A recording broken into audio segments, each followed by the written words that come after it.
Everyone and welcome to my channel easy English literature. आज हम discuss करेंगे summary of the drama Pygmalion written by George Bernard Shaw. George Bernard Shaw was an Irish play writer, ठीक है, Ireland से थे ये। सबसे पहले बात करते हैं टाइटल पिग्मेलियन की।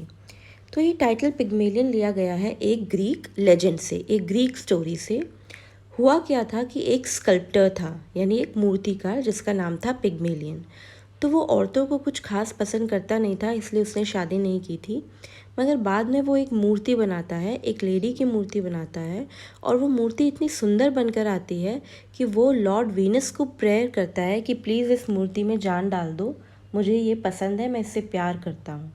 लॉर्ड वीनस उस मूर्ति में जान डाल देते हैं और बाद में वो जो स्कल्प्टर है यानी पिग्मेलियन, वो उस मूर्ति से शादी कर लेता है। तो वहीं से ये टाइटल लिया गया पिग्मेलियन। यहाँ पे पिग्मेलियन की तरह ही जो कैरेक्टर है वो है professor Higgins. Okay, professor Henry Higgins, जो एक सिंपल लेडी को ट्रांसफॉर्म करते हैं, एक सिंपल गर्ल को ट्रांसफॉर्म करते हैं एक लेडी में, एक हाई क्लास लेडी में। ठीक है, तो स्टार्ट करते हैं हम। ड्रामा 5 एक्ट्स में है, हम एक्ट वाइज ही देखेंगे कि कौन से एक्ट में क्या हुआ था। So let's get started.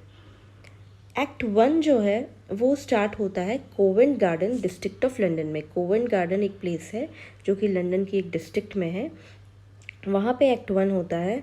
तो उस दिन बहुत ज़्यादा रेन हो रही है, थंडरस्टॉर्म की नाइट है, तो कई सारे लोग सेंट पॉल्स चर्च के पोर्टिको में शेल्टर लेते हैं। यानी एक चर्च है सेंट पॉल्स चर्च, उसके एक रूफ में कई सारे लोग शेल्टर लेते हैं उस रेनी नाइट में। तो वहाँ कौन कौन लोग खड़े हैं? सबसे पहले खड़ी हैं एक फाइनली ड्रेस्ड लेडी, लेडी का नाम है एंसफोर्ड, उनकी डॉटर है क्लारा और उनका सन है फ्रेडी। फिर एक जेंटलमैन है जो कि जिसके हाथ में एक नोटबुक है, वो कुछ ना कुछ नोट कर रहे हैं, ठीक है, वो है प्रोफेसर हेनरी हिगिंस।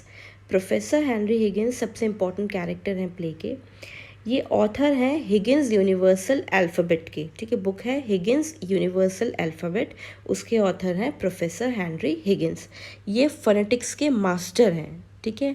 किसी के भी लैंग्वेज को सुनकर, उसके हाव भाव को देखकर, उसकी आवाज़ सुनकर, बोली सुनकर, उसके बिहेवियर से, उसके मैनर्स से वो बता देते हैं कि ये पर्टिकुलर पर्सन कहाँ से बिलोंग करता है, यानी कौन से एरिया से बिलोंग करता है।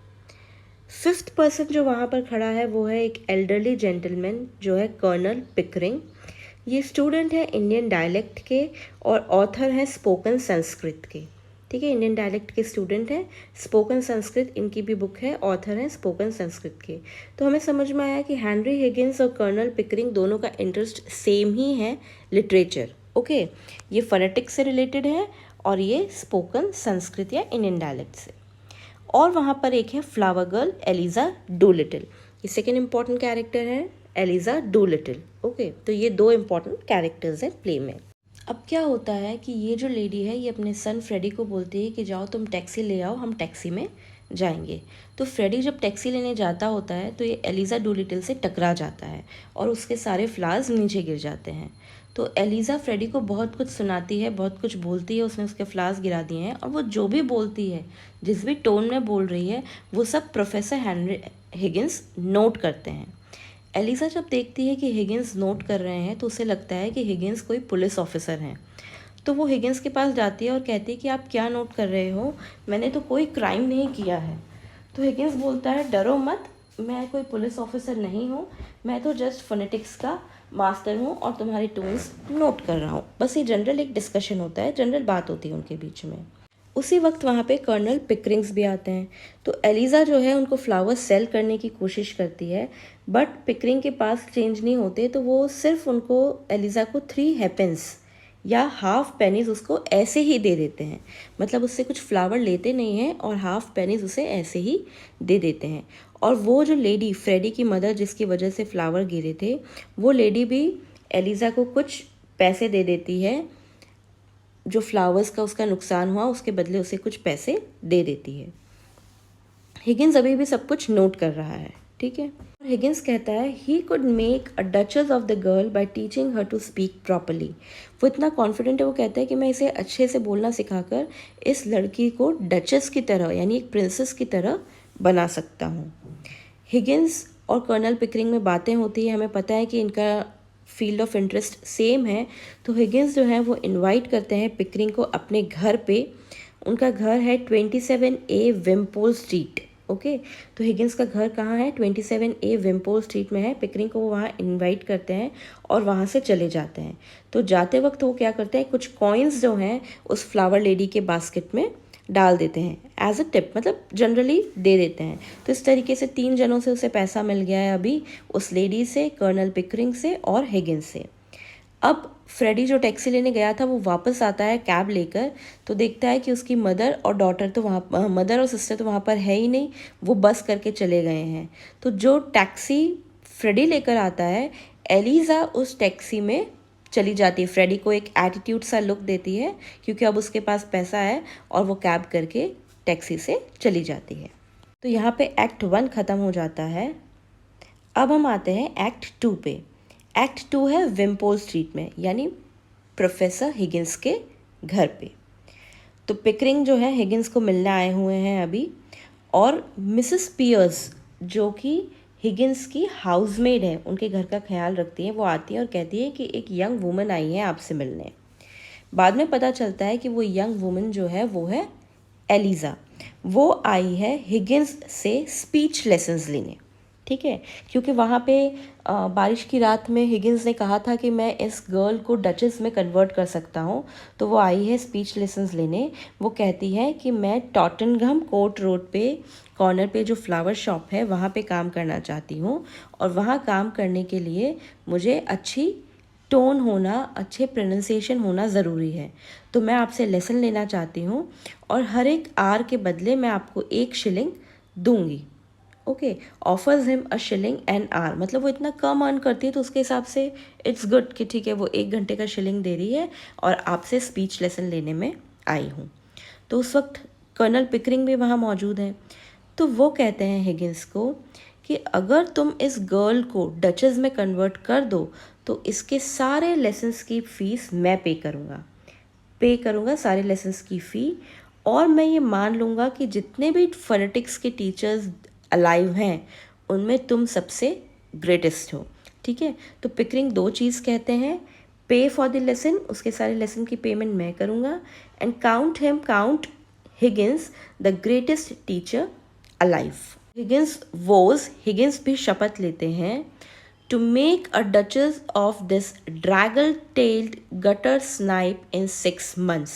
ओके, तो ये कोट आप ध्यान रखिए कि हिगिंस क्या वो करते हैं, वो करते हैं to make a duchess of this draggle tailed gutter snipe in 6 months, कि मैं 6 महीने में इस गटर की लड़की को, गटर से निकली हुई लड़की को डचेस में कन्वर्ट कर दूंगा। अब मिस्टर हिगिंस मिसेस पियर्स को कहते हैं कि तुम ऊपर ले जाओ एलिज़ा को नहलाने के लिए, उसके सारे पुराने कपड़े जला दो और उसके लिए नए कपड़े ऑर्डर करो। तो एलिज़ा और मिसेस पियर्स ऊपर चले गए हैं। उसी वक्त एंट्री होती है नए कैरेक्टर की, जो है Alfred Dolittle. Alfred Dolittle Eliza के फादर हैं। इन्हें नेचुरल गिफ्ट है रिटोरिक का, यानी नेचुरली वो बहुत अच्छे से बात करते हैं, उनका प्रोनाउंसिएशन बहुत अच्छा है। और दूसरा लैक ऑफ मॉरल, मतलब वो बिल्कुल भी मॉरल पर्सन नहीं है। वो आके हिगिंस को कहते हैं कि मैं अपनी बेटी एलिज़ा को तुम्हारे पास रहने की परमिशन दूंगा अगर तुम मुझे 5 पाउंड्स दोगे तो, यानी एक तरीके से वो एलिज़ा को बेच रहा है। ठीक है, इसलिए मोरालिटी उसमें बिल्कुल नहीं है। हिगिंस बोलता है ठीक है, वो उसे 5 पाउंड्स दे देता है और एल्फ्रेड डूलिटल वहाँ से चला जाता है। अब हम आ जाते हैं एक्ट 3 में। एक्ट 3 है मिसेस हिगिंस का ड्राइंग रूम। मिसेस हिगिंस जो मिस्टर हिगिंस की मदर हैं। तो एक्चुअली मिसेस हिगिंस के घर कई सारे लोग आने वाले हैं, वो गेस्ट एक्सपेक्ट कर रही हैं। तो मिस्टर हिगिंस एलिज़ा को वहाँ ले जाते हैं उसका टेस्ट लेने के लिए, क्योंकि मिस्टर हिगिंस को लगता है कि एलिज़ा का pronunciation is good but she needs to learn what to talk about, मतलब प्रोनाउंसिएशन उसका अच्छा हो गया है मगर अभी भी उसे ये समझ में नहीं आता कि कहाँ पे क्या बात करनी चाहिए। अब जो गेस्ट मिसेस हिगिंस एक्सपेक्ट कर रही हैं वो है मिसेस एंसफोर्ड हिल, वही लेडी जो स्टार्टिंग में हमें चर्च में मिली थी, फ्रेडी, क्लारा एंड पिकरिंग।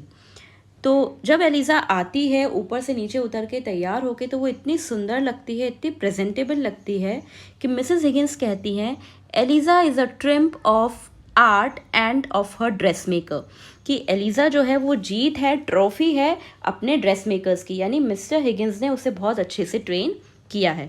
मगर जब एलिज़ा उन सब के साथ बैठती है और बात करना चालू करती है, तब मिसेस हिगिंस कहती है, Eliza gives her self away in every sentence she utters, कि हर एक सेंटेंस जो एलिज़ा बोलती है उसमें पता चल जाता है कि ये एक डचेस नहीं है, ये एक फ्लावर गर्ल है। मतलब उसके जो टॉपिक्स हैं बात करने के वो सही नहीं है, एप्रोप्रिएट नहीं है कॉन्वर्सेशन के हिसाब से। अब एलिज़ा और सब वहाँ से चले जाते हैं, तब मिसेस हिगिंस जो हैं पिकरिंग को और मिस्टर हिगिंस को डांटती है कि तुम ये क्या कर रहे हो, you are treating Eliza like a live doll, तुम उसे एक डॉल की तरह ट्रीट कर रहे हो, जिसे तुम ड्रेस करते हो, तुम बोलना सिखाते हो, तैयार करते हो। एलिज़ा कोई डॉल नहीं है। तुमने सोचा नहीं कि इसके बाद क्या होगा, मतलब जब वो इस तरीके से हायर क्लास में कन्वर्ट हो जाएगी, उसके बाद उसकी लाइफ का क्या होगा। वो 2 वर्ल्ड्स में फंस जाएगी। एक वर्ल्ड ऐसा है जहाँ पे उसे अर्न करने की ज़रूरत पड़ेगी, क्योंकि उसके पास पैसा बिल्कुल नहीं है, तो उसे पैसा तो चाहिए, अर्न करने की ज़रूरत पड़ेगी। और एक वर्ल्ड ऐसा है जहाँ पे उसका स्टेटस जो है वो डिसक्वालीफाई करता है उसको टू डू सो, यानी कि उसका स्टेटस इतना हाई हो जाएगा कि वो वर्ल्ड उसे अर्न करने ही नहीं देगा। लोग समझेंगे कि इसके पास तो खूब पैसा होगा, ये तो डचेस की तरह लगती है। तो वो 2 वर्ल्ड्स में फंस के रह जाएगी। मगर मिस्टर हिगिंस और पिकरिंग को कोई फ़र्क नहीं पड़ता, वो हंसने लगते हैं। तब मिसेस हिगिंस एक कमेंट पास करती है, ओ मैन मैन मैन। ये एक पेट्रियारिकल कमेंट है जहाँ पे वो ये कहना चाहती है कि मैन जो है वो हमेशा मैन ही रहेगा, हमेशा सेल्फिश ही रहेगा और विमेन को अपने से छोटा ही समझेगा। इसके बाद एक और टेस्ट होता है एलिज़ा का, वो है at a party in London embassy. London embassy की एक पार्टी चल रही है, वहाँ पे होता है। वहाँ 2 कैरेक्टर्स हैं, एक है निपोमक जो कि एक हंगेरियन इंटरप्रेटर है, यानी हंगरी से हैं, लैंग्वेज ट्रांसलेटर हैं, और एक है हिगिंस के फॉर्मर स्टूडेंट, हिगिंस के पहले का स्टूडेंट। उन दोनों के सामने जब अब एलिज़ा को रखा जाता है तो वो बहुत अच्छे से बिहेव करती है, बहुत अच्छे से बात करती है, एकदम परफेक्ट लगती है। तो यहाँ पे एलिज़ा जो है अपने टेस्ट में पास हो जाती है, वो बिल्कुल एक डचेस की तरह ही एक्ट कर रही है। इस पॉइंट पे मिस्टर हिगिंस कहते हैं कि मेरा काम ख़त्म हुआ। अब हम आ जाते हैं एक्ट 4 में। एक्ट 4 जो है वो हिगिंस के खुद के घर का है। तो अब ये दूसरा टेस्ट वगैरह सब हो गया है और अब वो अपने घर आ गए हैं। तो रूम में जो है हिगिंस और एलिज़ा बैठे हैं। हिगिंस अपने स्लीपर्स ढूंढ रहे हैं और एलिज़ा जो है वो स्लीपर ले जाके हिगिंस के पाँव में रखती है, उनके चप्पल, ठीक है। मगर हिगिंस जो है वो ये नोट ही नहीं करते हैं कि एलिज़ा उनके स्लीपर्स ऑलरेडी उन्हें दे रही है, क्योंकि वो खुद से बातें करने में मशगूल है। वो क्या क्या सेंटेंसेस या क्या क्या डायलॉग्स बोलते हैं, कुछ इस तरीके से हैं, O lord what an evening, what a crew, what a silly tomfoolery, कि क्या इवनिंग थी, कैसे हमने लोगों को पागल बनाया कि एक गटर स्नाइप गर्ल को मैंने डचेस की तरह प्रेजेंट कर लिया। वो बहुत खुश होता है, बहुत प्राउड फील करता है। बाद में वो बोलता है थैंक गॉड इट्स ओवर, यानी थैंक गॉड अब ये सब कुछ ख़त्म हो गया है, मैं बिल्कुल रिलैक्स हूँ। बोर, सिंपली पगेट्री, मैं बहुत बोर हो गया था इन सब चीज़ों से, 6 महीनों में मैं बहुत बोर हो गया था, बहुत ही ज़्यादा गया था। Now can go to bed at last dreading tomorrow, अब मैं आराम से अपने बेड पे जा सकता हूँ, कल की कोई चिंता नहीं है, कल मुझे क्या करना है, क्या पढ़ाना है, कैसे ट्रेन करना है, ये सब सोचना कुछ भी नहीं है और मैं आराम से अपने बेड पे जा सकता हूँ। तो ये सारे जो भी कमेंट्स हिगिंस कर रहे थे ये एलिज़ा को बिल्कुल पसंद नहीं आ रहे थे, क्योंकि ये सारे ही कमेंट्स एलिज़ा के अगेंस्ट थे। उसे लग रहा था कि मतलब क्या है, 6 महीने से ये इतना बोर हो गए हैं, ये मतलब सब कुछ उसके अगेंस्ट जा रहा था, है ना। क्या प्रोफेसर हिगिंस इतने परेशान थे, उसे बिल्कुल भी अच्छा नहीं लग रहा था जब हिगिंस ये सब कुछ बोल रहे थे। और जब उसने स्लीपर दिया तब भी हिगिंस ने उसे नोट नहीं किया और हिगिंस अपने रूम में सीढ़ियाँ चढ़ के अपने रूम में चले गए। तो ये जो स्लीपर सीन है ये बहुत इंपॉर्टेंट है। जब वो रूम में जाते हैं उसके बाद वो दोबारा नीचे आते हैं, एलिज़ा को बहुत गुस्सा तो आया हुआ होता है। उस वक्त एलिज़ा बहुत रो रही होती है, जब वो रूम में चले जाते हैं एलिज़ा बहुत रो रही होती है इन सब बातों पे, और उसे बहुत तेज़ गुस्सा भी आ रहा होता है।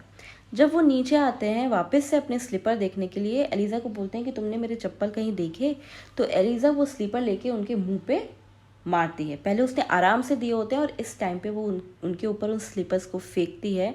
हिगिंस कहता है कि क्या हुआ, तुम ऐसे क्यों बिहेव कर रहे हो, इतना ओवर एक्ट करने की ज़रूरत नहीं है, क्यों रो रही हो। एलिज़ा को कुछ समझ में नहीं आता। वो कहती है कि मैं जो कुछ भी बन गई हूँ मैं आगे की अपनी ज़िंदगी कैसे गुजारूँगी, ठीक है। मैं यहाँ से जाना चाहती हूँ, तुम मुझे बोर समझते हो, बर्डन समझते हो, मैं यहाँ से चली जाऊँगी।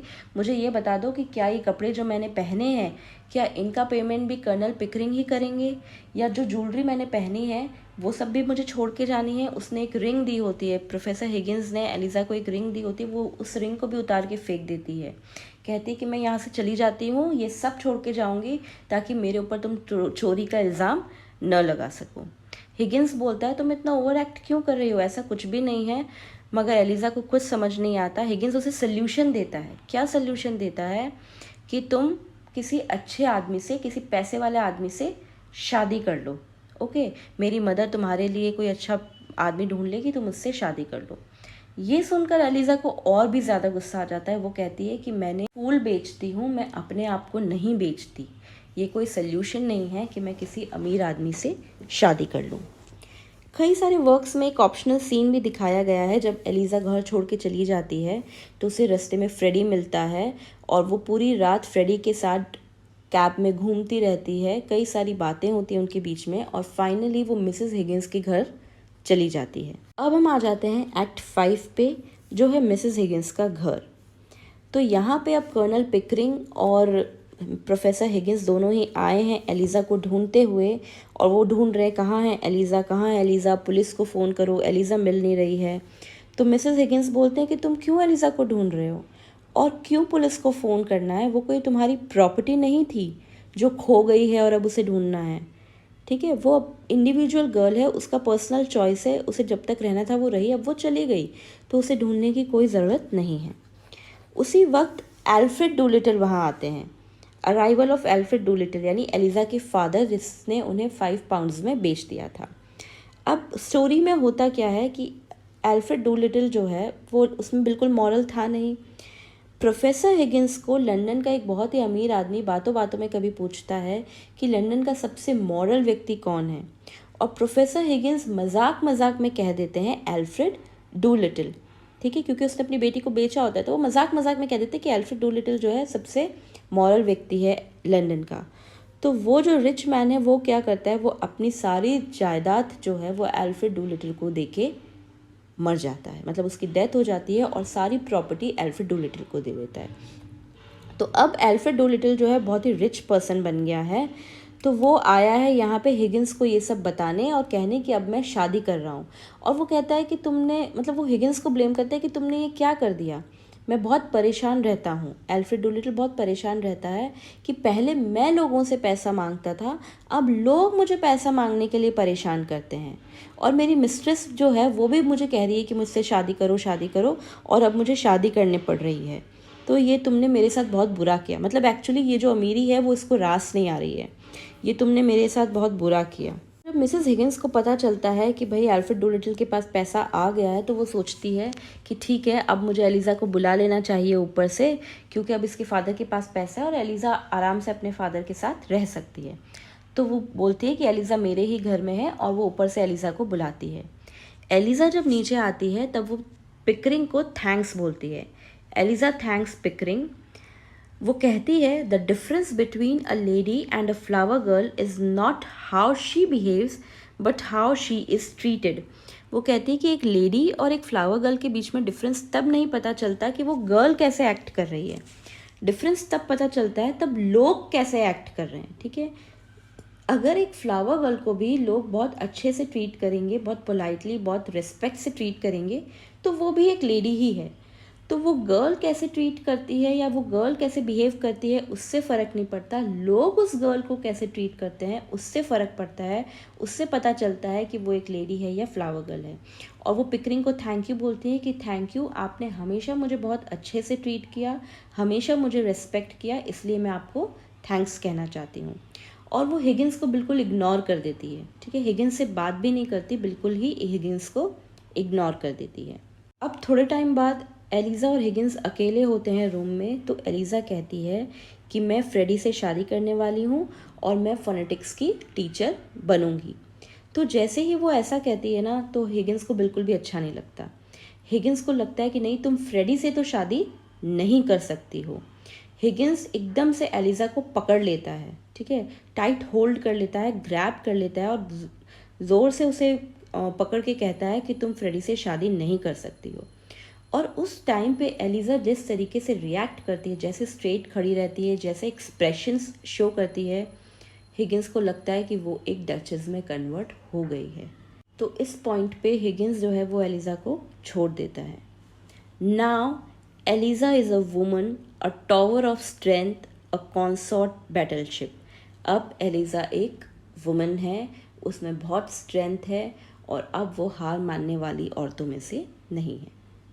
हिगिंस सोचते हैं कि ठीक है एलिज़ा जा रही है, बट उन्हें पूरा विश्वास है कि आज नहीं तो कल एलिज़ा लौट कर विम्पोल स्ट्रीट ज़रूर आएगी, उसके पास रहने ज़रूर आएगी। और यहीं पर ये ड्रामा ख़त्म हो जाता है।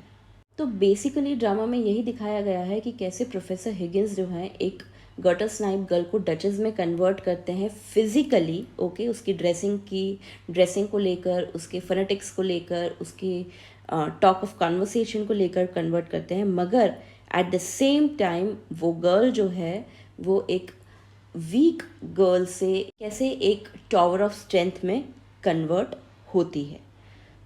तो ये है drama Pygmalion. For more such summaries, please subscribe to my channel and hit the bell icon. Till then, all the best and keep learning. Bye bye.